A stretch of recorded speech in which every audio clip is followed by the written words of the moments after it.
பிரேமின் பக்கத்து வீட்டில் சாவித்திரி பாட்டி வசித்து வந்தார். பிரேமை பற்றியும் அவன் வீட்டு சூழ்நிலையை பற்றியும் சாவித்திரி பாட்டிக்கு நன்றாக தெரியும். ஒரு நாள் காலை அவர் பிரேமின் வீட்டிற்கு வந்தார். அப்போது பிரேம் குளித்து முடித்துவிட்டு வெளியே ஒரு பாயில் அமர்ந்திருந்தான். அவனது அம்மா கமலாவும் பாயில் அமர்ந்து அரிசி ஆய்ந்து கொண்டிருந்தார். சாவித்திரி பாட்டி கமலாவிடம் சென்று அவரோடு சேர்ந்து அரிசி ஆய்ந்து கொண்டே கேட்டார், என்ன கமலா, பிரேமிற்கு வேலை கிடைத்து விட்டதா இல்லையா? அதற்கு கமலா, என்னத்தை சொல்றீங்க அத்தை, எத்தனை நாளாகிவிட்டது. பிரேம் வேலைக்காக அங்கும் இங்கும் அலைந்து கொண்டிருக்கிறான், ஆனால் வேலைதான் கிடைக்கவில்லை என்றார். இதை கேட்டு சாவித்திரி பாட்டி பிரேமை பார்த்து, என்ன பிரேம், இப்போ எப்படி இருக்கே, கால் எப்படி இருக்கு என்று கேட்டார். அதற்கு பிரேம் பதிலளித்தான், ஆமாம் பாட்டி, இப்போது கால் முழுமையாக குணமாகிவிட்டது. இதை கேட்டு மகிழ்ச்சியடைந்த சாவித்திரி பாட்டி, நல்லது மகனே, உனக்கு பெரிய காயம் எதுவும் ஏற்படாமல் கால் குணமாகிவிட்டதே, அந்த கடவுளுக்கு தான் நன்றி சொல்ல வேண்டும் என்றார். பிறகு அவர் தொடர்ந்து, பிரேம், நான் உனக்கு ஒரு வேலையை பற்றி சொல்லத்தான் வந்தேன் என்றார். உடனே பிரேம், சொல்லுங்கள் பாட்டி என்றான். சாவித்திரி பாட்டி அவனிடம், பிரேம், எனக்கு தெரிந்த தூரத்து உறவினர் ஒருவர் இருக்கிறார். அவருக்கு தன் தோட்டத்தில் வேலை செய்ய ஒரு நல்ல நம்பிக்கையான ஆள் தேவைப்படுகிறது. அவர் ஏற்கனவே பலரை வேலைக்கு வைத்திருக்கிறார். ஆனால் இப்போது அவருக்கு எப்போதும் கூடவே இருந்து சிறு சிறு வேலைகளை கவனித்து கொள்ள ஒரு ஆள் தேவை. ஏனென்றால் அவர் தனியாக வசிக்கிறார். அவருக்கு விவசாயத்தை பற்றி ஓரளவே தெரியும். அதனால்தான் அவருக்கு ஒரு நம்பிக்கையான மனிதர் தேவைப்படுகிறார். பணத்தை பற்றி கவலைப்பட வேண்டாம், நல்ல சம்பளம் கிடைக்கும். உனக்கு சம்மதம் என்றால் சொல் என்றார். அதற்கு பிரேம், பாட்டி, அவர் எங்கே இருக்கிறார் என்று கேட்டான். சாவித்திரி பாட்டி, நம் கிராமத்திற்கு அந்த பக்கம், சொல்லப்போனால் நம் கிராமம் இப்போது நகரம் போல மாறிவிட்டது. முன்பு சிறியதாக இருந்தது, இப்போது பெரிதாகிவிட்டது. சரி, அதையெல்லாம் விடு, நீ அங்கு வேலை செய்ய சம்மதமா என்று கேட்டார். அதற்கு பிரேம், நிச்சயமாக செய்கிறேன் பாட்டி. எனக்கு விவசாயத்தை பற்றி ஓரளவிற்கு தெரியும். எங்களுக்கும் 1 ஏக்கர் நிலம் இருக்கிறது. நான் அங்கு அவ்வப்போது விவசாய வேலைகளை செய்வதுண்டு. அதனால் எனக்கு எந்த பிரச்சனையும் இல்லை என்றான். உடனே சாவித்திரி பாட்டி, சரி, நான் அவருக்கு ஃபோன் செய்து பேசுகிறேன் என்றார். அப்போது பிரேமின் அம்மா கமலா, அத்தை, பிறகு ஏன் பேச வேண்டும், இப்போதே ஃபோன் செய்து உறுதி செய்து விடுங்களேன் என்றார். பிரேமும் தன் அம்மாவின் கருத்தை ஆமோதித்தான். சாவித்திரி பாட்டி பிரேமின் மொபைலை வாங்கி யாருக்கோ ஃபோன் செய்தார். திவ்யா, உனக்கு வேலைக்கு ஆள் தேவைப்பட்டதே, இதோ எனக்கு தெரிந்த ஒரு பையன் இருக்கிறான். அவன் மிகவும் நல்லவன், வேலையையும் சரியாக செய்வான். உனக்கு சம்மதமா என்று கேட்டார். அதற்கு ஃபோனின் மறுமுனையிலிருந்து, சரி, நாளைக்கே அவனை அழைத்து வாருங்கள் என்று பதில் வந்தது. சாவித்திரி பாட்டி ஃபோனை வைத்துவிட்டு பிரேமிடம், கேள் பிரேம், பேசி முடித்து விட்டேன். நாளை நாம் இருவரும் அங்கு செல்வோம். நான் உனக்கு எல்லாவற்றையும் காட்டுகிறேன். உனக்கு பிடித்திருந்தால் நீ உடனே வேலையை தொடங்கலாம் என்றார். பிரேம், சரி பாட்டி என்றான். சிறிது நேரம் அங்கேயே அமர்ந்து பேசிவிட்டு சாவித்திரி பாட்டி தன் வீட்டிற்கு சென்றார். மறுநாள் காலை பிரேமும் சாவித்திரி பாட்டியும் ஒரு ஆட்டோவில் ஏறி திவ்யாவின் வீட்டிற்கு புறப்பட்டார்கள். அங்கு செல்ல சுமார் 25 நிமிடங்கள் ஆனது. அந்த தோட்டம் கிராமத்தின் ஒரு ஓரத்தில் இருந்தது. ஆட்டோவை விட்டு இறங்கிய அவர்கள் தோட்டத்தின் வரப்பு வழியாக நடந்து வந்தார்கள். கிராமம் முடியும் இடத்தில் அந்த இடம் இருந்தது. அங்கு சுற்றிலும் ஒரு சில வீடுகள் மட்டுமே இருந்தன. மற்றபடி 4 புறமும் வயல்வெளிகளாகவே தெரிந்தன. பிறகு சாவித்திரி பாட்டி பிரேமை ஒரு பெரிய வீட்டிற்கு அழைத்து சென்றார். அந்த வீடு ஒரு பண்ணை வீடு போல இருந்தது. வீட்டை சுற்றி பூச்செடிகள் நடப்பட்டு ஒரு அழகான தோட்டம் போன்ற சூழல் உருவாக்கப்பட்டிருந்தது. அப்போது சாவித்திரி பாட்டி, திவ்யா, ஏ திவ்யா என்று குரல் கொடுத்தார். ஆனால் உள்ளிருந்து பதில் வரவில்லை. உடனே அவர், பிரேம், போய் கதவு மணியை அடி என்றார். பிரேம் கதவு அருகே சென்று 2 முறை பெல் அடித்தான். அப்போது ஒரு பெண் கதவை திறந்தார். அவர் பிரேமை பார்த்து, யார் வேண்டும் என்று கேட்டார்.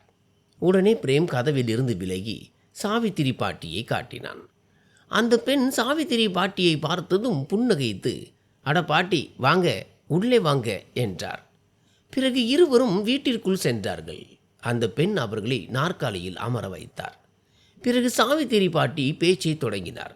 திவ்யா, உனக்கு வேலைக்கு ஆள் தேவைப்பட்டதே, இதோ இவன்தான் பிரேம், மிகவும் நல்ல பையன், விவசாய வேலைகளை சரியாக செய்வான் என்றார். அதற்கு திவ்யா, சரி, ஆனால் இவருக்கு ஒரு நாளைக்கு எவ்வளவு சம்பளம் கொடுக்க வேண்டும் என்று கேட்டார். அதற்கு சாவித்திரி பாட்டி, இப்போதெல்லாம் எல்லா இடங்களிலும் ஒரு நாளைக்கு 800 ரூபாய் கொடுக்கிறார்கள் என்றார். திவ்யா, சரி, நான் ஒரு நாளைக்கு 900 ரூபாய் தருகிறேன், போதுமா என்று கேட்டார். பிரேம் உடனே, சரி முதலாளி அம்மா, எனக்கு சம்மதம் என்றான். பிறகு அவன் வேலை தினமும் இருக்குமா அல்லது எப்போதாவது மட்டுமா என்று கேட்டான். அதற்கு திவ்யா, வேலை தினமும் இருக்கும், நீ அதை பற்றி கவலைப்பட வேண்டாம் என்றார். இதை கேட்ட பிரேம் மிகவும் மகிழ்ச்சி அடைந்தான். சிறிது நேரம் அங்கேயே அமர்ந்து பேசி கொண்டிருந்தார்கள். பிறகு திவ்யா, சாவித்திரி பாட்டி மற்றும் பிரேம் மூவரும் வெளியே வந்தார்கள். திவ்யா கேட்டார், உன் பெயர் பிரேம் தானே? பிரேம் ஆமாம் என்றான். பிறகு திவ்யா பிரேமிடம், இதோ இடது பக்கம் தெரிகிறதே, அந்த வயல்வெளிகள் எல்லாம் நம்முடையது தான், நீ எப்போதிலிருந்து வேலைக்கு வருவாய் என்று கேட்டார். அதற்கு பிரேம், நீங்களே சொல்லுங்கள் அம்மா, நான் எப்போது வர வேண்டும் என்றான். உடனே திவ்யா, சரி, அப்படியானால் நீ நாளையிலிருந்தே வேலைக்கு வா என்றார். அதற்கு பிரேம், சரி, அப்படியே செய்கிறேன் என்றான். பிறகு பிரேமும் சாவித்திரி பாட்டியும் வீட்டிற்கு திரும்பினார்கள். வீட்டிற்கு சென்றதும் பிரேம் தன் அம்மா கமலாவிடம் நடந்த அனைத்தையும் சொன்னான். இதை கேட்ட கமலா மிகவும் மகிழ்ச்சி அடைந்தார். மறுநாள் காலை கமலா பிரேமிற்கு மதிய உணவை தயாரித்து கொடுத்தார். பிரேம் ஆட்டோவில் ஏறி திவ்யாவின் வீட்டிற்கு சென்றான். அப்போது திவ்யா வெளியே ஒரு நாற்காலியில் அமர்ந்திருந்தார். பிரேமை பார்த்ததும் அவர் மகிழ்ச்சியடைந்து சிரித்து கொண்டே, அட பிரேம், நீ சீக்கிரமே வந்துவிட்டாயே என்றார். பிரேம் திவ்யாவின் வீட்டிற்கு அருகில் சென்றான். அங்கே வீட்டிற்கு முன்னால் ஒரு ஊஞ்சல் கட்டப்பட்டிருந்தது. அமர்வதற்கு ஒரு மர பெஞ்சும் இருந்தது. பிரேம் தன் உணவு பையை அங்கு வைத்தான். அப்போது காலை சுமார் 9 மணி இருக்கும். திவ்யா அவனிடம் வந்து, உனக்கு என்னென்ன வேலைகள் தெரியும், விவசாயத்தில் உன்னால் என்னென்ன வேலைகளை செய்ய முடியும் என்று கேட்டார். அதற்கு பிரேம், முதலாளி அம்மா, எனக்கு எல்லா வேலைகளும் தெரியும். எங்களுக்கும் 1 ஏக்கர் நிலம் இருக்கிறது, அதை நான் தான் பார்த்து கொள்கிறேன். அது தவிர மற்றவர்களின் வயல்களிலும் நான் வேலை செய்திருக்கிறேன். அதனால் விவசாய வேலைகள் அனைத்தும் எனக்கு அக்கு வேர் ஆணி வேராக தெரியும் என்றான். இதை கேட்ட திவ்யா புன்னகைத்து, நல்லது, அது மகிழ்ச்சியான விஷயம் என்றார். அப்போது குளிர்காலம் என்பதால் வயலில் நெல் பயிரிடப்பட்டிருந்தது. திவ்யா, வா என்னுடன், இது நெல் வயல், இதற்கு தண்ணீர் பாய்ச்ச வேண்டும் என்று கூறிவிட்டு தன் சேலையை இடுப்பில் சொருகி கொண்டு முன்னே நடந்தார். பிரேம் அவருக்கு பின்னால் சென்றான். பார்ப்பதற்கு திவ்யா ஒரு விவசாயியை போல தெரியவில்லை. ஆனால் அவர் பேசுவதிலிருந்து விவசாயத்தை பற்றி அவருக்கு நல்ல புரிதல் இருப்பது தெரிந்தது. அவர் பிரேமை விட வயதில் சற்று பெரியவராக இருந்தார். அப்போது பிரேம் ஒன்று கவனித்தான். அவர் கழுத்தில் தாலியோ நெற்றியில் பொட்டோ அல்லது வகிட்டில் குங்குமமோ இல்லை. இதை பார்த்தபோது அவனுக்கு சற்று விசித்திரமாக தோன்றியது. ஆனால் நமக்கு ஏன் இதெல்லாம் என்று நினைத்து கொண்டு திவ்யாவிற்கு பின்னால் நடந்தான். பிறகு இருவரும் ஒரு வயல் அருகே வந்தபோது திவ்யா சொன்னார், பார் பிரேம், இந்த வயலுக்கு தண்ணீர் பாய்ச்ச வேண்டும், அங்கே கிணறு இருக்கிறது, வா, எல்லாவற்றையும் பார்த்துக்கொள். திவ்யா அவனிடம் எல்லா வயல்களையும் சுற்றி காட்டினார். சில வயல்களில் நெல்லும் சிலவற்றில் கோதுமையும் பயிரிடப்பட்டிருந்தன. சில இடங்களில் பல மரங்களும் இருந்தன. அவரது விவசாய நிலம் மிக பெரியதாக இருந்தது. இதையெல்லாம் பார்த்த பிரேம், இவ்வளவு பெரிய நிலத்தை திவ்யா எப்படி தனியாக சமாளிக்கிறார் என்று வியந்தான். அப்போது திவ்யா, சரி, இன்று இந்த நெல் வயலுக்கு தண்ணீர் பாய்ச்சு, நீ இந்த வேலையை செய், நான் கிளம்புகிறேன் என்றார். பிரேம், சரிங்கம்மா என்றான். திவ்யா அங்கிருந்து சென்றார். பிறகு பிரேம் சுற்றிலும் பார்த்து நிலைமையை புரிந்து கொண்டு மோட்டாரை போட்டு வயலுக்கு தண்ணீர் பாய்ச்ச தொடங்கினான். தண்ணீர் பாய்ச்சி கொண்டிருக்கும் போதே மதியம் 2 மணி ஆகிவிட்டது. அவன் இன்னும் வேலை செய்து கொண்டே இருந்தான். அவனுக்கு பசி எடுத்தது. திவ்யாவின் வீட்டிற்கு சென்று சாப்பிடலாமா என்று ஒரு நிமிடம் நினைத்தான்.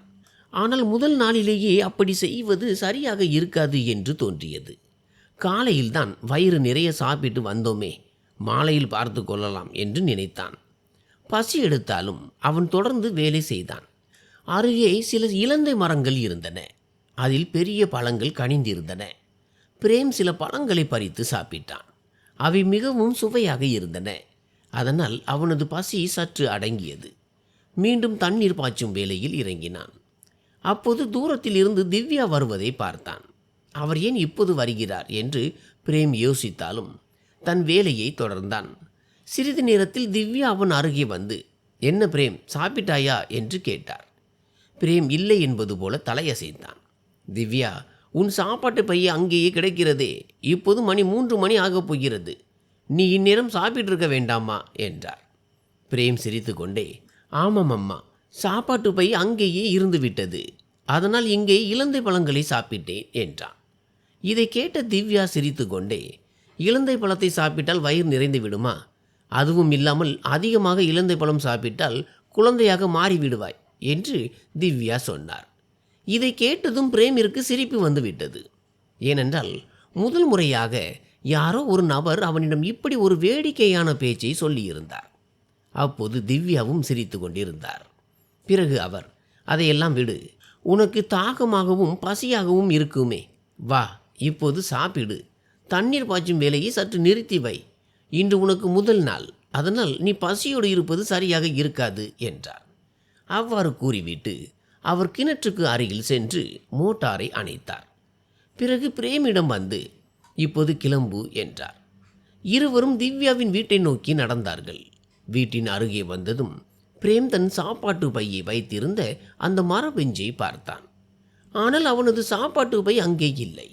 அவன் கேட்டான், நான் இங்கேதான் என் சாப்பாட்டு பையை வைத்திருந்தேன், அது எங்கே போனது என்று உங்களுக்கு தெரியுமா? அதற்கு திவ்யா, ஆமாம், நான் அதை எடுத்து உள்ளே வைத்து விட்டேன். வெயிலில் இருந்தால் சாப்பாடு கெட்டு போய்விடும், இப்போது சொல், நீ எங்கே அமர்ந்து சாப்பிடுவாய் என்றார். பிரேம், அதோ அந்த அரச மரத்திற்கு அருகில் நல்ல இடமாக இருக்கிறது அல்லவா, அங்கேயே அமர்ந்து கொள்கிறேன் என்றான். அதற்கு திவ்யா, சரி நீ அங்கே போ, நான் உன் சாப்பாட்டு பையையும் தண்ணீர் பாட்டிலையும் எடுத்து வருகிறேன் என்றார். பிரேம் அரச மரத்தடியில் சென்று அமர்ந்தான். திவ்யா வீட்டிலிருந்து அவனது சாப்பாட்டு பையையும் தண்ணீர் பாட்டிலையும் எடுத்து கொண்டு வந்தார். அவற்றை பிரேமிடம் கொடுத்துவிட்டு மீண்டும் வீட்டை நோக்கி நடக்கத் தொடங்கினார். அப்போது பிரேம் பின்னால் இருந்து குரல் கொடுத்தான், கேளுங்கள் முதலாளி அம்மா. திவ்யா நின்று, சொல், என்ன விஷயம் என்று கேட்டார். பிரேம், மாலை நேரம் எத்தனை மணி வரை நான் வயலில் இருக்க வேண்டும் என்று கேட்க நினைத்தேன் என்றான். அதற்கு திவ்யா, குறிப்பிட்ட நேரம் என்று எதுவும் இல்லை, உனக்கு எது சரியாக தோன்றுகிறதோ அதுவரை இருக்கலாம் என்றார். பிரேம், இங்கிருந்து என் வீட்டிற்கு செல்ல 25 நிமிடங்கள் ஆகும், அதனால் நான் மாலை 5:30 கிளம்பினால் சரியாக இருக்குமா என்று கேட்டான். திவ்யா, சரி, தாராளமாக கிளம்பலாம், அதில் எந்த பிரச்சனையும் இல்லை என்றார். பிரேம், சரி முதலாளி அம்மா, அப்படியானால் நான் 5:30 வரை வயலுக்கு தண்ணீர் பாய்ச்சிவிட்டு பிறகு கிளம்புகிறேன் என்றான். திவ்யா சரி என்றார். பிறகு பிரேம் வேகமாக சாப்பிட்டு விட்டு மீண்டும் வயலுக்கு சென்று தண்ணீர் பாய்ச்ச தொடங்கினான். மாலை 5:30 அவன் மீண்டும் திவ்யாவின் வீட்டின் அருகே வந்தான். அப்போது திவ்யா வெளியே நாற்காலியில் அமர்ந்து மொபைலில் ஏதோ பார்த்து கொண்டிருந்தார். அவனை கண்டதும், ஓ, கிளம்பி விட்டாயா என்று கேட்டார். பிரேம், ஆமாம் அம்மா, நான் கிளம்புகிறேன் என்று கூறிவிட்டு அரச மரத்தடியிலிருந்து தன் பையை எடுத்துக்கொண்டு புறப்பட்டான். அவன் செல்லும்போது திவ்யா, நாளை காலை எத்தனை மணிக்கு வருவாய் என்று கேட்டார். பிரேம், 9 வந்து விடுவேன், அது சரியாக இருக்குமா என்று கேட்டான். திவ்யா, சரி, அப்படியே வா என்றார். பிறகு பிரேம் தன் வீட்டிற்கு சென்றான். அவன் வீட்டிற்கு வந்ததும் அவனது அம்மா கமலா, இன்று என்ன நடந்தது, வேலை எப்படி இருந்தது மகனே என்று கேட்டார். பிரேம் தன் அம்மாவிடம் நடந்த அனைத்தையும் சொன்னான். வயலுக்கு தண்ணீர் பாய்ச்சியது, இலந்தை பழம் சாப்பிட்டது மற்றும் திவ்யாவின் அந்த வேடிக்கையான பதில் என அனைத்தையும் விவரித்தான். கமலா அமைதியாக எல்லாவற்றையும் கேட்டுக்கொண்டிருந்தார். சிறிது நேரம் கழித்து பிரேமின் அப்பா தர்மதுரை வெளியே இருந்து வந்தார். அவர் அளவுக்கு அதிகமாக மது அருந்திருந்தார். ஏதோ பிதற்றி கொண்டே வந்தார். கமலா உடனே அவர் மீது கத்தத் தொடங்கினார். மறுபடியும் அதே நாடகமா? எத்தனை முறை சொல்லியிருக்கிறேன் குடிக்காதீர்கள் என்று. இதற்கு தர்மதுரை கோபமாக, நீ வாயை மூடு, என் காசில் குடிக்கிறேன், உன் அப்பன் காசில் இல்லை என்றார். அதற்கு கமலா, ஆமாம், குடிக்க மட்டும்தான் உங்களுக்கு சம்பாதிக்க தெரியும், வீட்டை பற்றி உங்களுக்கு ஏதேனும் கவலை இருக்கிறதா என்று கேட்டார். தர்மதுரை ஆத்திரத்தில் கத்தினார். சீ போ, சும்மா பிதற்றி கொண்டிருக்காதே என்று கூறிவிட்டு வீட்டிற்குள் சென்று அமர்ந்தார். கமலா தனக்குள்ளே புலம்பத் தொடங்கினார். பாருங்கள், பையனுக்கு 32 வயது ஆகிவிட்டது. இந்நேரம் அவனுக்கு திருமணமாகி இருந்தால் 2 குழந்தைகள் இருந்திருப்பார்கள். ஆனால் வீட்டின் இந்த நிலையை பார்த்து யார் இவனுக்கு பெண் தருவார்கள்? திருமண வயதும் கடந்து கொண்டிருக்கிறது. எனக்கு மிகவும் கவலையாக இருக்கிறது. ஆனால் இவன் அப்பனுக்கோ குடிதான் முக்கியமாக தெரிகிறது. பிரேம் தன் தாயை அமைதிப்படுத்தினான். அம்மா, விடுமா, ஏன் மண்டையை உடைத்து கொள்கிறாய்? அதையெல்லாம் விடு, எனக்கு பசிக்கிறது, சாப்பாடு தயாரா என்றான். கமலா, சரி வா மகனே, சாப்பிடலாம் என்றார். பிறகு பிரேமும் கமலாவும் வீட்டிற்குள் சென்றார்கள். கமலா மூவருக்கும் உணவு பரிமாறினார். பிரேம் நிதானமாக சாப்பிட்டான். சாப்பிட்டு முடித்ததும் படுக்கைக்கு சென்றான். வேலை செய்த களைப்பில் அவனுக்கு உடனே தூக்கம் வந்துவிட்டது. மறுநாள் காலை அவன் எழுந்து குளித்து முடித்துவிட்டு சாப்பாட்டு பையை எடுத்துக்கொண்டு வேலைக்கு கிளம்பினான். திவ்யாவின் தோட்டத்திற்கு வந்து வீட்டை பார்த்தபோது வீடு பூட்டியிருந்தது. பிரேம் கதவு மணியை அடித்தான். ஆனால் யாரும் கதவை திறக்கவில்லை. அவன் சத்தமிட்டான். முதலாளி அம்மா, எங்கே இருக்கிறீர்கள்? நீண்ட நேரத்திற்கு பிறகு கதவு திறந்தது. அங்கே சிவப்பு நிற உடை அணிந்திருந்த ஒரு பெண் நின்று கொண்டிருந்தாள். அவளது துப்பட்டா இடுப்பில் கட்டப்பட்டிருந்தது. தலைமுடி சற்று கலைந்து காணப்பட்டது. கைகளும் ஈரத்தோடு இருந்தன. பிரேம், முதலாளி அம்மா எங்கே என்று கேட்டான். அந்த பெண் பதிலுக்கு, நீங்கள் யார் என்று கேட்டாள். பிரேம், நான் இவர்களது தோட்டத்தில் வேலை செய்கிறேன். நேற்று வந்திருந்தேன், இன்றும் வர சொன்னார்கள் என்றான். அந்த பெண், ஓ அப்படியா, சரி, அவர் பின்பக்க கதவு அருகே இருக்கிறார், நான் அவரை அழைக்கிறேன் என்று கூறிவிட்டு வீட்டிற்குள் ஓடினாள். சிறிது நேரம் கழித்து திவ்யா வெளியே வந்தார். பிரேம் அவரை பார்த்ததும், என்னம்மா ஆச்சு? நான் எவ்வளவு நேரம் குரல் கொடுத்தேன், பதிலே காணோம் என்று கேட்டான். திவ்யா, நான் பின்பக்க கதவு பக்கம் இருந்தேன், அதனால் கேட்கவில்லை என்றார். பிரேம், சரிங்கம்மா, இன்று என்ன வேலை செய்ய வேண்டும் என்று கேட்டான். திவ்யா, இன்றும் அதே வேலைதான். பக்கத்து வயலுக்கு தண்ணீர் பாய்ச்ச வேண்டும். 15 ஏக்கரில் நெல் பயிரிடப்பட்டுள்ளது. அதனால் ஒவ்வொன்றாக தண்ணீர் பாய்ச்ச வேண்டும். இப்போதைக்கு இதுதான் வேலை. உனக்கு சம்மதமா என்று கேட்டார். பிரேம் சிரித்து கொண்டே, எனக்கு எந்த வேலையாக இருந்தாலும் சம்மதமே என்றான். திவ்யா, சரி வா, நானும் உன்னுடன் வயல் வரை வருகிறேன் என்றார். இவ்வாறு கூறிவிட்டு அவர் பிரேமுடன் நடக்கத் தொடங்கினார். பிரேம் தன் சாப்பாட்டு பையை அரச மரத்தில் தொங்க விட்டுவிட்டு இருவரும் வயல் வரப்பு வழியாக கிணற்றை நோக்கி சென்றார்கள். திவ்யா முன்னே செல்ல பிரேம் பின்னால் சென்றான். அப்போது பிரேமின் பார்வை அவர் மீது விழுந்தது. அவனால் கண்களை அகற்ற முடியவில்லை. திவ்யா சேலையை இடுப்பில் சொருகியிருந்ததால் அவரது மென்மையான கால்கள் முழங்கால் வரை தெரிந்தன. அவரது நடை மற்றும் தோற்றம் மிகவும் அழகாக இருந்தது. ஆனால் பிரேம் தன்னை தானே கட்டுப்படுத்தி கொண்டு அங்கும் இங்கும் பார்க்க தொடங்கினான். சிறிது தூரம் நடந்த பிறகு அவர்கள் கிணற்றுக்கு அருகே வந்தார்கள். திவ்யா சொன்னார், பார் பிரேம், இன்று இந்த அடுத்த வயலுக்கு தண்ணீர் பாய்ச்ச வேண்டும். நேற்று நான் காட்டிய எல்லா வயல்களுக்கும் முறைப்படி தண்ணீர் பாய்ச்ச வேண்டும். இப்போதைக்கு நீ தினமும் இதைத்தான் செய்ய வேண்டும். பிரேம், சரிங்கம்மா என்றான். திவ்யா தொடர்ந்து, கேள், உனக்கு பசி எடுத்தால் என் வீட்டிற்கு வந்து சாப்பிடு என்றார். பிரேம் சரி என்றான். அதன் பிறகு திவ்யா வீட்டிற்கு சென்றார். பிரேம் வயலுக்கு தண்ணீர் பாய்ச்ச தொடங்கினான். இடையில் அவன் மொபைலில் பாடல்களை கேட்டு கொண்டிருந்தான். ஆனால் அன்று அவன் மொபைலை சார்ஜ் செய்ய மறந்துவிட்டான். பேட்டரி விரைவில் தீர்ந்துவிடும் என்று அவனுக்கு தெரியும். மதியம் 1 மணி வரை அவன் நெல் வயலுக்கு தண்ணீர் பாய்ச்சி கொண்டிருந்தான். பிறகு அவனுக்கு பசி எடுத்தது. அதனால் அவன் திவ்யாவின் வீட்டை நோக்கி சென்றான். அரச மரத்தில் இருந்து தன் சாப்பாட்டு பையை இறக்கினான். அங்கே அமர்ந்து சாப்பிட தொடங்கினான். அப்போது அவன் சுற்றிலும் பார்த்தான். ஆனால் திவ்யா எங்கும் தென்படவில்லை. ஒருவேளை அவர் வீட்டிற்குள் ஓய்வெடுத்து கொண்டு இருப்பார் என்று நினைத்து கொண்டான். பிறகு சாப்பிட்டு முடித்துவிட்டு மீண்டும் வயலுக்கு தண்ணீர் பாய்ச்ச சென்றான். மாலை 5:30 மணிக்கு தன் பையை எடுப்பதற்காக அரச மரத்தடிக்கு வந்தான். தான் கிளம்புவதை திவ்யாவிடம் தெரிவித்துவிட்டு வீட்டிற்கு திரும்பினான். இப்படியே தினமும் வேலை நடந்து வந்தது. பிரேம் வேலைக்கு சேர்ந்து இப்போது 30 நாட்களுக்கு மேல் ஆகிவிட்டது. ஒரு நாள் திவ்யா அவனிடம் சொன்னார், பிரேம், நீ வேலைக்கு சேர்ந்து 30 நாட்களுக்கு மேல் ஆகிவிட்டது. வா, உன் சம்பளத்தை கொடுத்து விடுகிறேன். அவர் பிரேமை வீட்டிற்குள் அழைத்தார். பிரேம் சற்று தயங்கினான். இருந்தாலும் அவருக்கு பின்னால் வீட்டிற்குள் சென்றான். திவ்யா அவனை ஒரு நாற்காலியில் அமர வைத்தார். அப்போது அன்று காலை கதவை திறந்த அதே பெண்ணை பிரேம் பார்த்தான். அந்த பெண் பார்ப்பதற்கு வேலைக்காரி போல தெரியவில்லை. அவளது உடைகளும் அப்படி இல்லை. சரி என நினைத்து கொண்டான். திவ்யா பீரோலில் இருந்து பணத்தை எடுத்து பிரேம் கையில் கொடுத்தார். இந்தா 27,000 ரூபாய் இருக்கிறது என்றார். பிரேம் பணத்தை பெற்றுக்கொண்டு மிக்க நன்றி முதலாளி அம்மா என்றான். அதற்கு திவ்யா, இதில் எதற்கு நன்றி? இது நீ உழைத்ததற்கான கூலி. நான் உனக்கு எந்த உபகாரமும் செய்யவில்லை, அதனால் நன்றி சொல்ல வேண்டிய அவசியம் இல்லை என்றார். உடனே பிரேம் எழுந்து, சரி நான் வேலையை தொடங்குகிறேன் என்றான். திவ்யா, இரு, டீ குடித்து விட்டு போ என்றார். பிறகு அவர் அந்த பெண்ணை அழைத்தார். கிரண், 2 பேருக்கு டீ கொண்டு வா.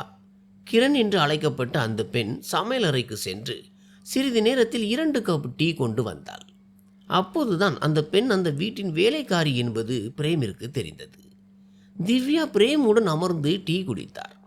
டீ குடித்து கொண்டே அவர் சொன்னார், கேள் பிரேம், நாளை நான் வீட்டை சுத்தம் செய்ய வேண்டும். ஏனென்றால் என் மகள் ரியா வரப்போகிறாள். அதற்கு பிரேம், ஓ, அது நல்ல விஷயம். அப்படியானால் நாளை கிரண் இந்த வேலையை செய்ய வேண்டுமா என்று கேட்டான். அதற்கு திவ்யா, ஆமாம், நீயும் கிரணும் சேர்ந்து வீட்டை சுத்தம் செய்யுங்கள் என்றார். டீ குடித்து முடித்ததும் பிரேம் வயல் வேலைக்கு சென்றான். மறுநாள் காலை அவன் வேலைக்கு வந்தபோது திவ்யா மீண்டும் அவனுக்கு நினைவுபடுத்தினார். பிரேம், இன்று வீட்டை சுத்தம் செய்ய வேண்டும். பிரேமும் கிரணும் சேர்ந்து வீட்டை சுத்தம் செய்ய தொடங்கினார்கள். திவ்யா சொல்ல சொல்ல அவர்கள் இருவரும் வேலையை செய்தார்கள். மாலை 5 மணிக்குள் வீடு முழுவதும் சுத்தமானது. அன்றே திவ்யாவின் மகள் ரியா வீட்டிற்கு வந்தாள். அவள் கல்லூரியில் படித்து கொண்டிருந்தாள். படிப்பிற்காக நகரத்தில் தங்கியிருந்தாள். அந்த நாட்களில் அவளுக்கு விடுமுறை என்பதால் வீட்டிற்கு வந்திருந்தாள். இப்படியே வேலை செய்து பிரேம் திவ்யாவிடம் சேர்ந்து இப்போது 1 வருடம் ஆகிவிட்டது. இந்த 1 வருடத்தில் திவ்யா எப்போதும் அவனது சம்பளத்தை சரியான நேரத்தில் கொடுத்து வந்தார். பிரேமும் உண்மையாக உழைத்தான். அதனால் திவ்யா அவன் மீது மிகுந்த திருப்தியில் இருந்தார். திவ்யாவின் குணமும் மிகவும் நன்றாக இருந்தது. அவர் யாரையும் காயப்படுத்த மாட்டார். ஆனால் அவரது விதியில் ஒரு பெரிய சோகம் இருந்தது. அவரது கணவர் ஏற்கனவே இறந்து விட்டார். அதனால் அவர் தனியாகவே வசித்து விவசாயம் மற்றும் வீட்டின் அனைத்து பொறுப்புகளையும் கவனித்து வந்தார். தன் மகள் ரியா ஒரு பெரிய டாக்டராக வர வேண்டும் என்பதற்காக அவளை நகரத்திற்கு படிக்க அனுப்பியிருந்தார். இதை அவர் அனைவரிடமும் மிகவும் பெருமையாக சொல்வார்.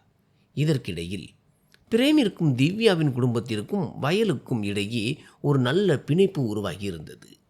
இந்த 1 வருடத்தில் வயலில் மீண்டும் நெல்லும் கடலையும் பயிரிடப்பட்டன. ஏனென்றால் மீண்டும் குளிர்காலம் தொடங்கியிருந்தது. அப்போது தீபாவளி வந்ததால் திவ்யா பிரேமிற்கு 5,000 ரூபாய் போனஸாக கொடுத்தார். பிரேமின் சொந்த வாழ்க்கையை பற்றி சொல்லப்போனால் அவன் தனக்காக பெண் தேடிக்கொண்டிருந்தான். ஆனால் அவனுக்கு வெற்றி கிடைக்கவில்லை. ஏனென்றால் அவனது வயது இப்போது அதிகமாகி இருந்தது. அவனது படிப்பும் குறைவு. அவனுடைய குடும்ப சூழ்நிலையும் அவ்வளவு நன்றாக இல்லை. அவனது அப்பா தர்மதுரை எப்போதும் மதுவிலேயே மூழ்கி கிடந்ததால் உறவினர்கள் மற்றும் கிராம மக்கள் மத்தியில் அவர்களது குடும்பத்திற்கு ஒரு கெட்ட பெயர் இருந்தது. ஒரு குடிகாரனின் மகனுக்கு யார் பெண் கொடுப்பார்கள் என்று மக்கள் பேசிக்கொண்டார்கள். பிரேம் விவசாய வேலைகளை செய்தான். அது தவிர கிடைக்கும் மற்ற வேலைகளையும் செய்வான். ஆனால் தனக்கு திருமணம் நடக்குமா, பெண் கிடைப்பாளா என்ற கவலை அவனுக்கு எப்போதும் இருந்தது. இந்த ஆண்டும் வயலில் நெல் பயிரிடப்பட்டிருந்தது. இந்த முறை குளிர் அதிகமாக இருந்ததால் நெல் விளைச்சல் மிகவும் நன்றாக வந்திருந்தது. ஆனால் கடும் குளிரால் அதிகாலையில் வயலுக்கு செல்வதும் மாலையில் திரும்புவதும் சற்று கடினமாக இருந்தது. இருந்தாலும் வேலையை செய்துதான் ஆக வேண்டும். இந்த ஆண்டு திவ்யா பிரேமின் தினசரி கூலியில் 100 ரூபாயை உயர்த்தியிருந்தார். இது பிரேமிற்கு தன் உழைப்பின் மீது ஒரு திருப்தியை தந்தது. இன்றும் வழக்கம் போல பிரேம் வயலுக்கு புறப்பட்டு திவ்யாவின் வீட்டிற்கு சென்றான். அங்கே வேலைக்காரி கிரண் வெளியே நின்று கொண்டிருப்பதை பார்த்தான். அவனை கண்டதும் அவள், பிரேம், முதலாளி அம்மாவிற்கு உடம்பு சரியில்லை. 3 நாட்களாக வீட்டிலேயே படுத்திருக்கிறார். மருத்துவமனைக்கு சென்றார், ஆனால் எந்த முன்னேற்றமும் இல்லை என்றாள். இதை கேட்டதும் பிரேம் பதற்றத்துடன் கிரணுடன் வீட்டிற்குள் சென்றான். அப்போது திவ்யா கட்டிலில் அமர்ந்திருந்தார். அவரது முகம் மிகவும் வாடி போயிருந்தது. பிரேம் அருகில் சென்று, முதலாளி அம்மா, என்ன நடந்தது? உடம்பு சரியாகவில்லையா என்று கேட்டான். திவ்யா சோர்வான குரலில், ஆமாம் அப்பா, மருத்துவமனையில் காட்டினேன், ஆனால் எந்த மாற்றமும் தெரியவில்லை என்றார். திவ்யாவின் குரல் மிகவும் மெலிதாகவும் பலவீனமாகவும் இருந்தது. பிரேம் சொன்னான், அம்மா, நீங்கள் ஒரு நல்ல மருத்துவரிடம் காட்ட வேண்டும். இந்த மருந்துகளை எடுத்தும் குணமாகவில்லை என்றால் ஒரு பெரிய டாக்டரிடம் காட்டுங்கள். அதற்கு திவ்யா, மருந்துகள் சாப்பிட்டு கொண்டே தான் இருக்கிறேன், பார்ப்போம் என்ன நடக்கிறது என்றார். பிரேம் பிடிவாதமாக, இல்லை அம்மா, இப்படியே விட்டால் எப்படி? நீங்கள் நல்ல மருத்துவரிடம் காட்டுவது அவசியம். வாருங்கள், நானே உங்களை அழைத்து செல்கிறேன் என்றான். திவ்யா, நீ ஏன் சிரமப்படுகிறாய்? நான் பார்த்து கொள்கிறேன் என்றார். அதற்கு பிரேம் உறுதியாக, இல்லை அம்மா, உங்களுக்காக இதையாவது நான் செய்ய வேண்டும். இதோ இப்போதே ஆட்டோ அழைத்து வருகிறேன் என்று கூறிவிட்டு சற்று தூரம் சென்று ஒரு ஆட்டோவை அழைத்து வந்தான். திவ்யாவை ஆட்டோவில் அமர வைத்து மருத்துவமனைக்கு அழைத்து சென்றான். மருத்துவர் திவ்யாவை பரிசோதித்து சில இரத்த பரிசோதனைகளை செய்ய சொன்னார். பரிசோதனை முடிவுகளுக்கு பிறகு மருத்துவர், இவருக்கு இன்ஃபெக்ஷன் ஏற்பட்டுள்ளது, வெறும் மாத்திரைகள் மட்டும் போதாது, சில நாட்கள் மருத்துவமனையில் தங்கி சிகிச்சை பெற வேண்டும் என்றார். அப்போது பிரேம் திவ்யாவை பார்த்து, ஆமாம் அம்மா, நீங்கள் இங்கே தங்கி சிகிச்சை பெற்றுக்கொள்ளுங்கள், உங்கள் ஆரோக்கியம்தான் மிக முக்கியம் என்றான். திவ்யா சற்று யோசித்தார். ஆனால் இறுதியில் பிரேமின் பிடிவாதத்திற்கு இணங்கி மருத்துவமனையில் சேர சம்மதித்தார். அவர் உள்நோயாளியாக அனுமதிக்கப்பட்டார். அப்போது பிரேம், அம்மா, நான் இப்போது வீட்டிற்கு போக மாட்டேன். நீங்கள் எத்தனை நாட்கள் இங்கே இருக்கிறீர்களோ அத்தனை நாட்களும் நான் உங்கள் அருகிலேயே இருப்பேன் என்றான். திவ்யா வேண்டாம் என்று மறுத்தாலும் சூழ்நிலையை கருத்தில் கொண்டு பிரேம் அங்கேயே இருப்பது அவசியமாக இருந்தது. எனவே அவன் திவ்யாவுடனேயே தங்கினான். மருத்துவர்கள் திவ்யாவை 4 நாட்கள் மருத்துவமனையில் வைத்திருந்து 5ஆம் நாள் டிஸ்சார்ஜ் செய்தார்கள். இந்த 4 நாட்களும் பிரேம் இரவும் பகலும் அவருடனேயே இருந்து அவரை முழுமையாக கவனித்து கொண்டான். 4 நாட்களுக்கு பிறகு திவ்யா வீடு திரும்பினார். அப்போது மருத்துவர்கள் மருந்து மற்றும் மாத்திரைகளின் அளவை தெளிவாக விளக்கியிருந்தார்கள். வீட்டிற்கு வந்ததும் பிரேம் சொன்னான், அம்மா, மருந்துகளை சரியான நேரத்திற்கு எடுத்துக்கொள்ளுங்கள். ஏதேனும் உதவி தேவைப்பட்டால் உடனே என்னிடம் சொல்லுங்கள். அதற்கு திவ்யா, பிரேம், நீ எனக்கு பெரிய உதவி செய்திருக்கிறாய். இத்தனை நாட்கள் என்னுடன் மருத்துவமனையிலேயே தங்கியிருந்தாய். இரவில் கூட வீட்டிற்கு செல்லவில்லை. பார், ஒருவருக்காக யாரும் இவ்வளவு செய்ய மாட்டார்கள் என்றார். அதற்கு பிரேம், அம்மா, ஏன் இப்படி சொல்கிறீர்கள்? உங்களுக்காக இதை செய்வது ஒன்றும் பெரிய விஷயம் அல்ல. இதை என் கடமையாகவே கருதுகிறேன் என்றான். இதை கேட்டு திவ்யா புன்னகைத்து, சரி பிரேம், நீ பல நாட்களாக வீட்டிற்கு செல்லவில்லை. இப்போது எனக்கு உடல்நிலை நன்றாக இருக்கிறது. நான் மருந்துகளை சரியான நேரத்தில் எடுத்துக்கொள்வேன். என்னையும் நன்றாக கவனித்துக் கொள்வேன். அதனால் நீ இப்போது வீட்டிற்கு போ. உன் அம்மாவும் குடும்பத்தாரும் உன்னை நினைத்து கவலைப்படுவார்கள் என்றார். அதற்கு பிரேம், அம்மா, கவலைப்படாதீர்கள். நான் ஃபோனில் அம்மாவிடம் எல்லாவற்றையும் சொல்லிவிட்டேன் என்றார். திவ்யா, உன் அம்மா மிகவும் நல்லவர் போல தெரிகிறது. ஒரு நாள் அவரை இங்கே அழைத்து வா, நானும் அவரை சந்திக்கிறேன் என்றார். பிரேம், நிச்சயமாக அழைத்து வருகிறேன் அம்மா என்று கூறிவிட்டு தன் வீட்டிற்கு சென்றான். மறுநாள் அவன் மீண்டும் திவ்யாவின் வீட்டிற்கு வந்தான். அவனை கண்டதும் திவ்யா மிகுந்த மகிழ்ச்சியுடன், அட பிரேம், நீ இத்தனை நாட்கள் என்னை அவ்வளவு நன்றாக கவனித்து கொண்டாய். அதற்காக மனமார்ந்த நன்றிகள். கேள், இது உனக்காக சிறப்பாக செய்தது. இன்று நான் ஹோட்டலில் இருந்து நல்ல உணவுகளை வரவழைத்திருக்கிறேன். அதனால் இன்று நீ சற்று ஓய்வெடு. எப்படியும் இன்று வயலில் அதிக வேலை இல்லை என்றார். அதற்கு பிரேம், அம்மா, ஏன் இப்படி சொல்கிறீர்கள்? ஏதேனும் வேலை செய்தால்தான் என் மனதிற்கு நிம்மதியாக இருக்கும் என்றான். திவ்யா சிரித்து கொண்டே, சரிதான், இன்று நிம்மதியாக சாப்பிட்டு விட்டு என்னுடன் பேசி கொண்டிரு. ஏனென்றால் கொஞ்சம் ஓய்வெடுப்பதும் அவசியம் என்றார். அதன் பிறகு இருவரும் அமர்ந்து பேசத் தொடங்கினார்கள். அவர்கள் பேசி கொண்டிருந்த போதே பார்சல் கொண்டு வருபவர் வந்தார். அவர் பல பைகளை திவ்யாவிடம் கொடுத்தார். திவ்யா ஆன்லைனில் பணம் செலுத்தினார். பிறகு அவர் 2 பைகளை எடுத்து வேலைக்காரி கிரனை கூப்பிட்டு கொடுத்தார். அப்போது கிரண் மதிய வேலையை முடித்துவிட்டு தன் வீட்டிற்கு புறப்பட தயாராக இருந்தாள். திவ்யா அவளிடம், இந்த பைகளை எடுத்து செல், வீட்டிற்கு போகும்போது பயனுள்ளதாக இருக்கும் என்றார். கிரண் மகிழ்ச்சியுடன் அந்த பைகளை பெற்றுக்கொண்டு தன் வீட்டிற்கு சென்றாள். அப்போது மதியம் 2 மணி இருக்கும். திவ்யா, பிரேம் உனக்கு பசிக்கிறது அல்லவா என்று கேட்டார். பிரேம், ஆமாம், ஆனால் அவ்வளவு அதிகமாக பசிக்கவில்லை என்றான். அதற்கு திவ்யா, அட வா, இன்று ருசியான உணவை சாப்பிடலாம். மருத்துவமனை சாப்பாட்டை சாப்பிட்டு எனக்கு அலுத்து போய்விட்டது என்று கூறிக்கொண்டே உணவுகள் இருந்த பையை மேசையில் வைத்தார். பிறகு இருவரும் மேஜைக்கு அருகே இருந்த நாற்காலியில் அமர்ந்தார்கள். திவ்யா அந்த பைகளை திறந்தார். அதில் பன்னீர் மசாலா, சிக்கன் மசாலா, புலாவ், சாதம் மற்றும் குலாப் ஜாமுன் என பல சுவையான உணவுகள் இருந்தன. இதை பார்த்த பிரேம் ஆச்சரியத்துடன், அம்மா, இவ்வளவு உணவை நாம் இருவரும் எப்படி சாப்பிட முடியும் என்று கேட்டான். திவ்யா சிரித்துக்கொண்டே, உன்னால் எவ்வளவு முடியுமோ அவ்வளவு சாப்பிடு, மற்றதை பற்றி கவலைப்படாதே என்றார். பிறகு இருவரும் வயிறு நிறைய சாப்பிட்டார்கள். சாப்பிட்டு கொண்டே திவ்யா தன் மகள் ரியாவுக்கு ஃபோன் செய்து பேசினார். சாப்பிட்டு முடித்ததும் திவ்யா, வா பிரேம், இன்று ஜாலியாக ஒரு படம் பார்க்கலாம் என்றார். பிறகு டிவியில் ஒரு நல்ல படத்தை போட்டார். இருவரும் அதை பார்க்க தொடங்கினார்கள். அந்த படம் மிகவும் சுவாரஸ்யமாக இருந்தது. மதியம் முழுவதும் அவர்கள் அந்த படத்தை பார்த்து கொண்டிருந்தார்கள். மாலை நேரம் வந்ததும் பிரேம், அம்மா, நான் இப்போது வீட்டிற்கு போக வேண்டும், நேரமாகிவிட்டது என்றான். திவ்யா, சரி, நாளை சீக்கிரம் வா என்றார். பிரேம் வீட்டிற்கு சென்றான். ஆனால் வீட்டிற்கு சென்ற பிறகும் அவனுக்கு மீண்டும் மீண்டும் திவ்யாவின் நினைவே வந்தது. ஏனென்றால் இன்று அவரது நடத்தை சற்று வித்தியாசமாக இருந்தது. அவர் எப்போதும் வேலையை பற்றி மட்டுமே பேசுவார். ஆனால் இன்று அவர் மிகவும் மனம் திறந்து பேசினார். அவரது பார்வையிலும் ஏதோ ஒரு மாற்றம் தெரிந்தது. அவர் என்னை விட வயதில் அவ்வளவு பெரியவராக இருக்க மாட்டார் என்று பிரேம் தனக்குள் நினைத்து கொண்டான். இப்போது பிரேம் தினமும் வயல் வேலைக்கு சென்றான். மதிய நேரத்தில் திவ்யா அவனுடன் சேர்ந்து சாப்பிடுவார். இருவரும் அவரது வீட்டிலேயே அமர்ந்து உணவருந்துவார்கள். அந்த தருணங்கள் மிகவும் சிறப்பானதாக இருந்தன. திவ்யா எப்போதும் பிரேமின் உணவை பற்றி கவலைப்பட தொடங்கினார். இருவரும் சேர்ந்து நிறைய பேசவும் செய்தார்கள். வயலில் நெல் நன்றாக விளைந்திருந்தது. இப்போது தண்ணீர் பாய்ச்சும் வேலையும் முடிந்துவிட்டது. அதனால் வயலில் அதிக வேலை இல்லை. இருந்தாலும் திவ்யா அவனை தினமும் வரச் சொன்னார். பிரேமும் பொழுதை கழித்து கொண்டே நாட்களை கடத்தினான்.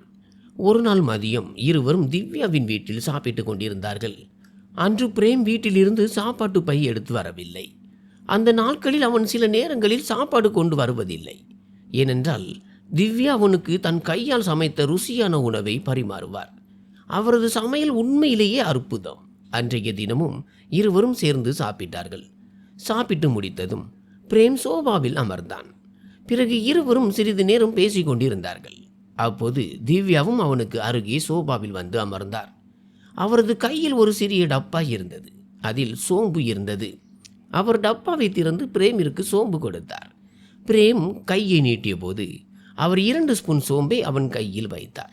இருவரும் சோம்பு சாப்பிட்டு கொண்டிருந்தார்கள். அப்போது திடீரென்று திவ்யா, பிரேம், நீ எப்போது திருமணம் செய்து கொள்வாய் என்று கேட்டார்.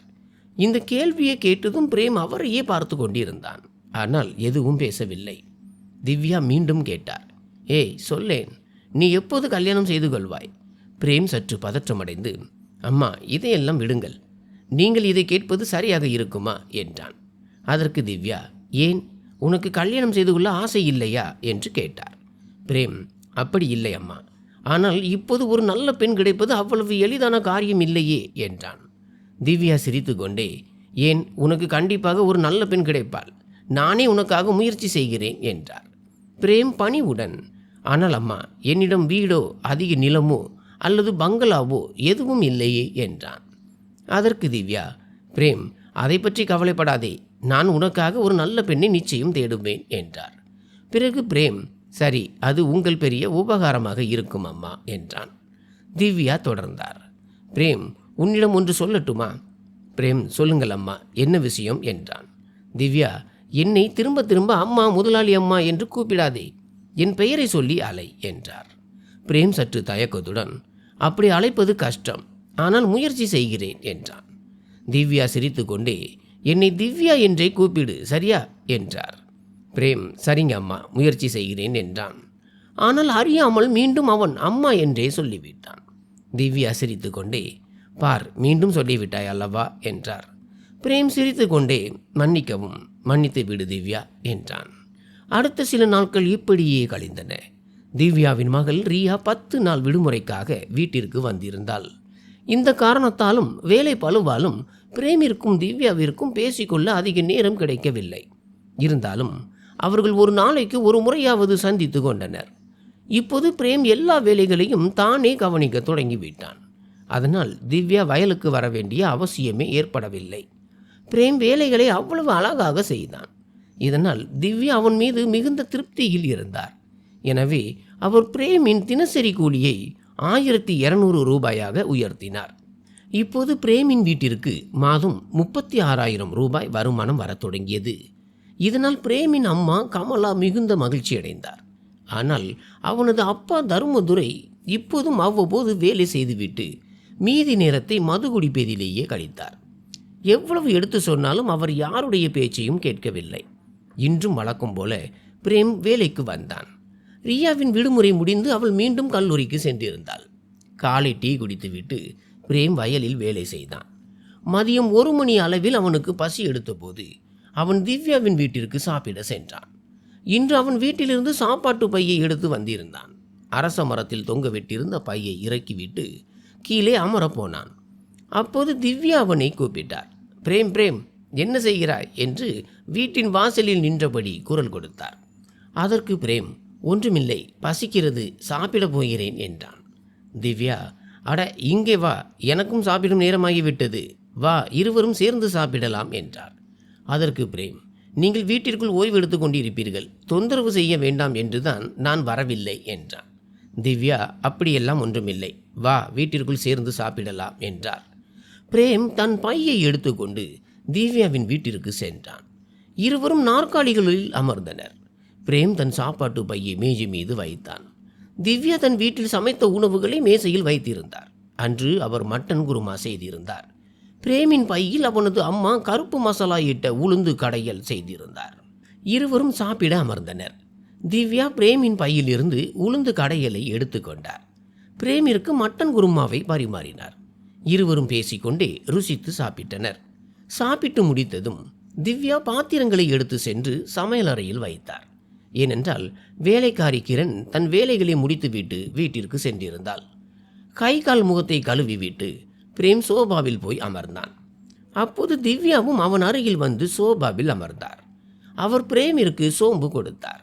பிரேம் அதை வாங்கி வாயில் போட்டு மெல்ல தொடங்கினான்.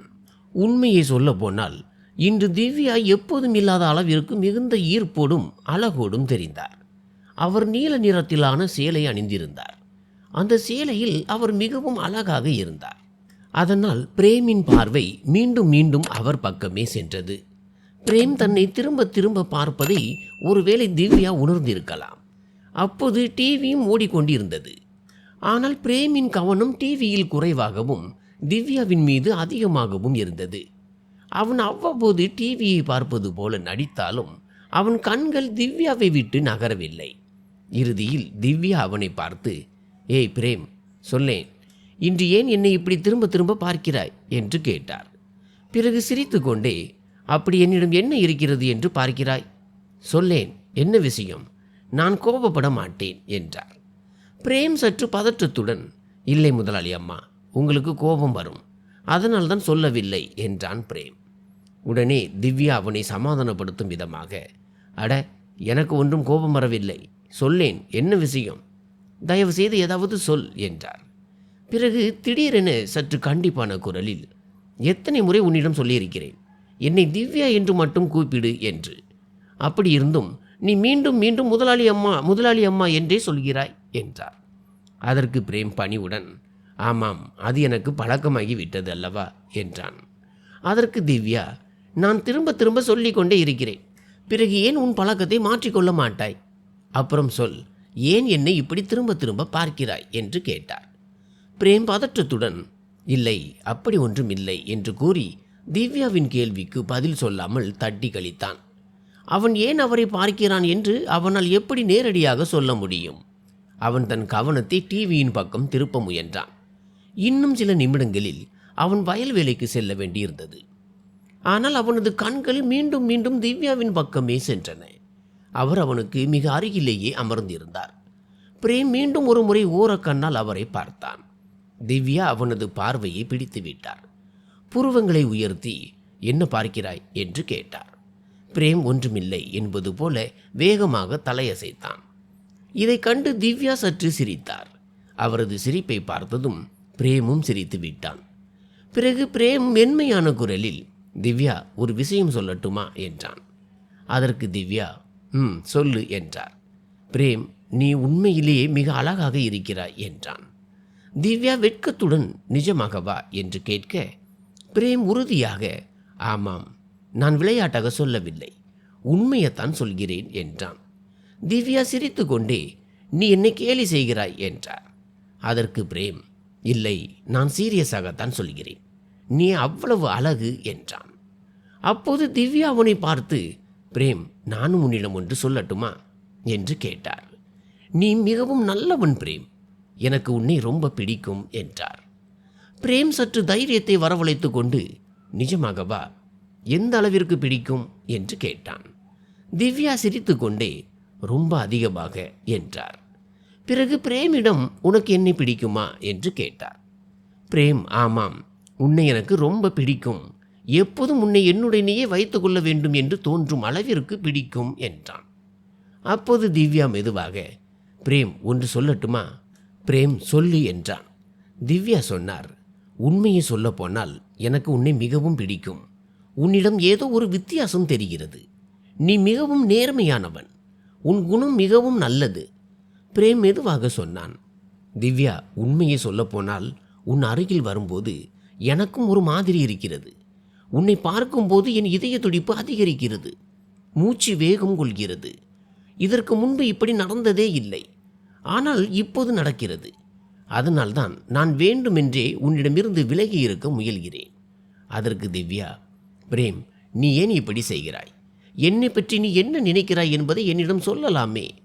பிரேம் ஏதோ சொல்ல வந்தபோது திவ்யா இடைமறித்து, ஒரு விஷயம், நான் உன்னை விட சில ஆண்டுகள் பெரியவள் என்று எனக்கு தெரியும், இருந்தாலும் நீயும் நானும் எப்போதும் ஒன்றாக இருக்க வேண்டும் என்று எனக்கு தோன்றுகிறது என்றார்.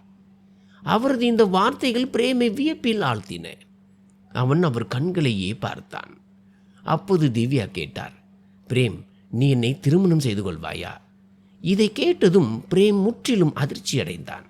திவ்யா என்ன சொல்கிறார் என்பதே அவனுக்கு புரியவில்லை. அவனது மனதில் எண்ணங்கள் அலைமோதின. அவன் மௌனமாகவே இருந்தான். திவ்யா மீண்டும் கேட்டார், என்ன ஆச்சு? ஏதாவது பேசு. பிரேம் மெதுவாக, திவ்யா, இது எப்படி சாத்தியம் என்றான். திவ்யா, ஏன் சாத்தியமில்லை? இதில் என்ன பிரச்சனை என்றார். அவரது வார்த்தைகள் பிரேமை சிந்திக்க வைத்தன. எப்படியும் அவனது வாழ்க்கையில் ஒரு பெண் வருவாள் என்ற நம்பிக்கை கிட்டத்தட்ட அற்று போயிருந்தது. ஒருவேளை விதியே திவ்யாவை அவனுக்காக படைத்திருக்கலாம். பிரேம் மெதுவாக சொன்னான், திவ்யா, நீ சொல்வது உண்மைதான். எனக்கும் உன்னுடனேயே என் வாழ்நாள் முழுவதையும் கழிக்க வேண்டும் என்றுதான் தோன்றுகிறது. ஆனால் ரியா, அவள் இதற்கு சம்மதிப்பாளா? அதற்கு திவ்யா, நிச்சயமாக சம்மதிப்பாள்.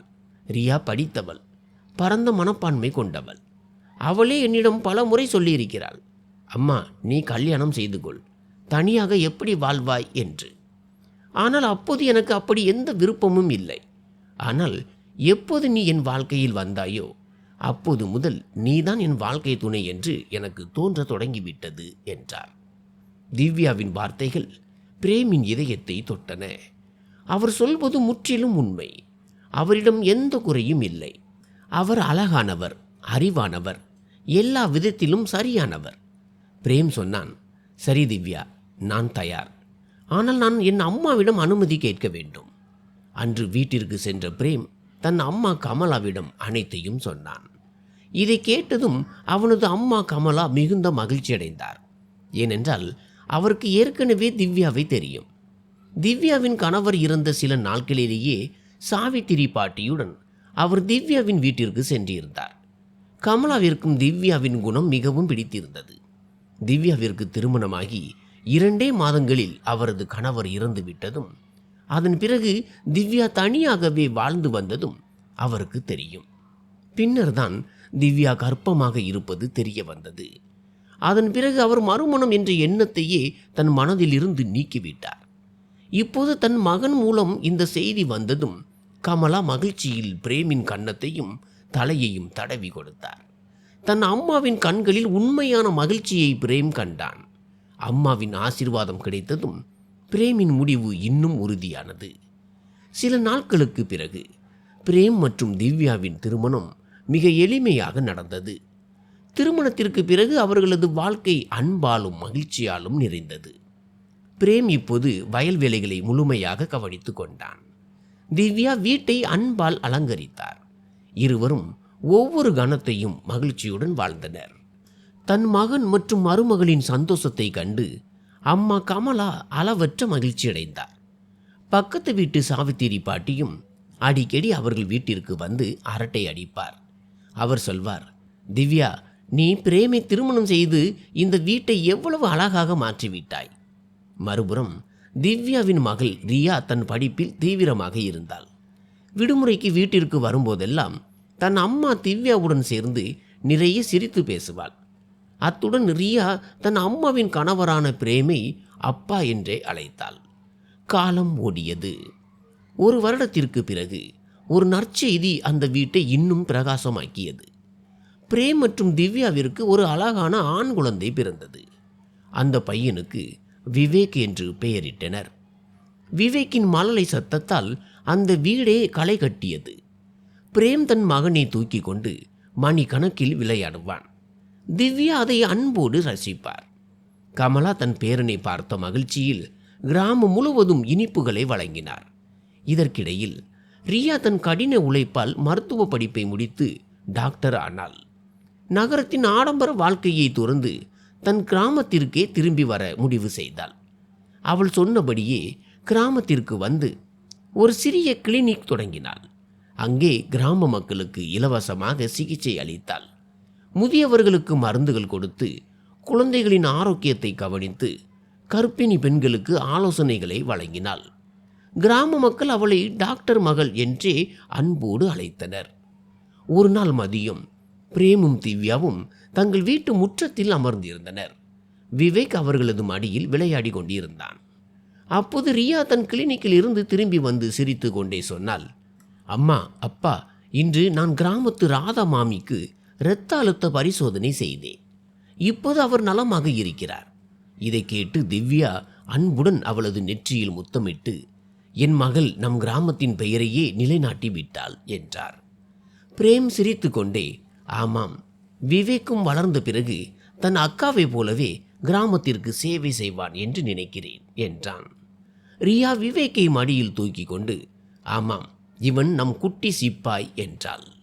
அன்று மாலை கிராமத்து கோவிலில் ஒரு சிறிய விழா நடந்தது. பிரேம், திவ்யா, ரியா மற்றும் குட்டி விவேக் என அனைவரும் ஒன்றாக சென்றனர். கமலா மற்றும் சாவித்திரி பாட்டியும் அவர்களுடன் இருந்தனர். கிராம மக்கள் பிரேம் மற்றும் திவ்யாவின் ஜோடியை பார்த்து, இவர்களது அன்பு ஒரு பழைய கதையின் இனிய முடிவை போல இருக்கிறது என்று பேசிக்கொண்டனர். அப்போது பிரேமும் திவ்யாவும் ஒருவருக்கொருவர் கைகளை பிடித்து கொண்டு புன்னகைத்தனர். முதல் நாளில் இருந்த அதே அன்பு இப்போதும் அவர்களது இதயத்தில் இருந்தது. அவர்களது குடும்பம், கிராமம் மற்றும் அன்பு இப்போது அந்த கிராமத்துக்கே ஒரு உதாரணமாக மாறியிருந்தது. நண்பர்களே, பிரேம் மற்றும் திவ்யாவின் இந்த காதல் கதை உண்மையான அன்பு என்பது வயது, சூழ்நிலை அல்லது உலக பேச்சுக்களுக்கு அப்பாற்பட்டது என்பதை கற்பிக்கிறது. நன்றி.